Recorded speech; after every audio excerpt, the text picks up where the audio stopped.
Welcome, folks, to Last Week I Learned with Jimmy Cerrone. Today, we are walking through 5 articles that I found, and I'll do a little hint of an idea from this week. So, first article is called 2020 Summary, Traffic, Growth, the website's first income. So, this is a really cool and really helpful site I use to learn about the cloud. I made the switch, well, not a full switch, but I was a software developer, and now I kind of do more of the nuts and bolts, the infrastructure that runs the software. So I had to learn cloud, and this site was incredible for it. It still remains one of my favorites for learning.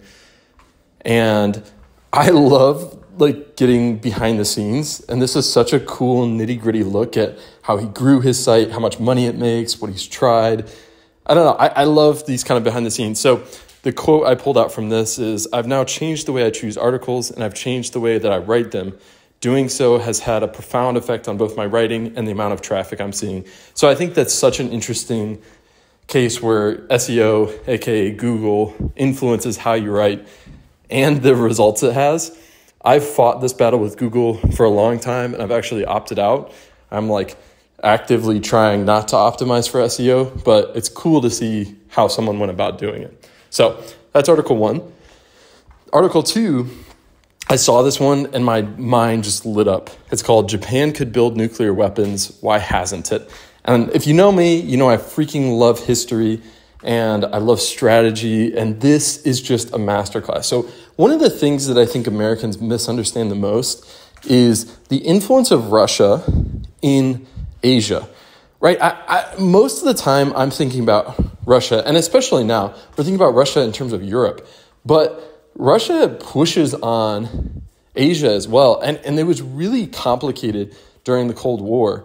And this is kind of a snapshot and a really interesting effect of the Cold War, this power balance between Japan, China, the Soviet Union, and the US, and it resulted in Japan not having nuclear weapons, even though it was well within their capability.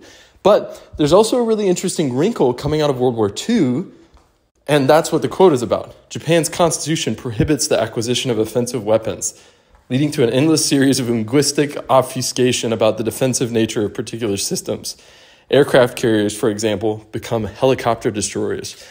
I just love it. It's top tier, fascinating, really interesting counterfactual of what could have happened in history. Next up is "Setting the Record Straight on the Very Funny Cloud Computing Billing Expert." So this sounds like it's about the cloud. It's really not. It's about someone who has taken technical writing and made it hilarious, right? I don't really like cloud computing. I do it. It's most of the time frustrating, but this guy brings humor to it, and it makes it so much easier to understand and digest. I actually have a weekly newsletter where I hear him talk about really boring cloud things, and he makes it so interesting. And it's kind of like my secret weapon at work. I always know what's going on in the world of Amazon because of this guy, and I can pay attention because he makes it funny. So I'm not going to read the quote on this one. It's better to just read it. There's the link to the newsletter in the show notes. Next, tips on how to read well. I love this newsletter. I feel like I always am linking to it. It's called Dense Discovery. Please follow it. Wonderful stuff. This one is one of my favorites because it's basically naming the direction I'm trying to take my reading. So for a long time, I just tried to read as fast as possible. So my goal was 100 books a year, right? Now I'm switching it up. I'm trying to read slower and remember. And that's part of what this newsletter is I did the same with articles. I would crash through articles, and now I'm trying to slow down and really get stuff out of each one I read. So this quote I will read because I love it, and it's where I'm headed in terms of reading. "Read mostly fiction. Read slowly. There's a kind of marinating that happens with very good works. They are always more than their story. The goal is not to digest information, but to layer over your reality with a fresh coat of moss." It's ironic that this is so well written, but please marinate on that. It's a fascinating thought. Okay, last but not least, optimizing the Oak compiler for 30% smaller, 40% faster bundles. So this is a super nerdy one, right? This is very software developer kind of stuff. But what I think is really interesting about it, and what I would take from it if I weren't technical, is this first principles thinking. So This guy works for Notion, which is a really cool note-taking company, and he leads their AI division. And what I think is interesting is about how he got to that position.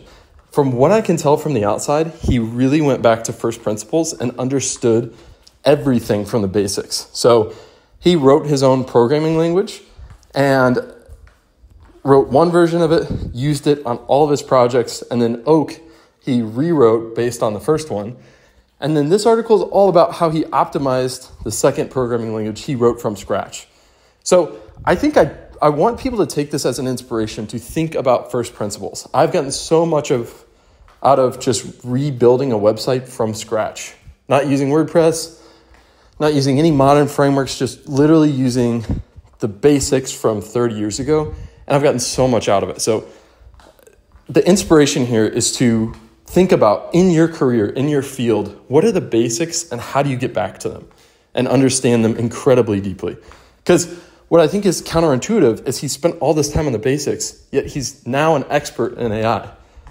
And it's because of those basics. It doesn't make sense, right? He studied basics instead of the advanced things, but now he's an expert at the advanced things.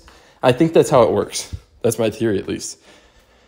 Okay, the final one, I guess the idea I have is learning to play the game. So all my life, I've kind of hyper-fixated on a thing for a chunk of time. So in high school, it was sports statistics. I tried to figure out how to quantify a win in basketball.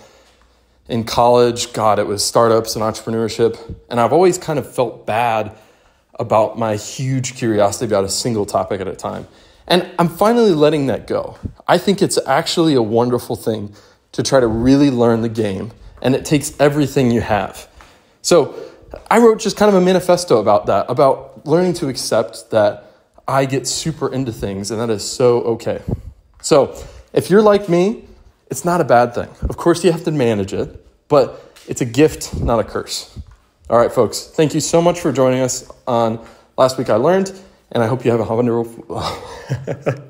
wonderful week.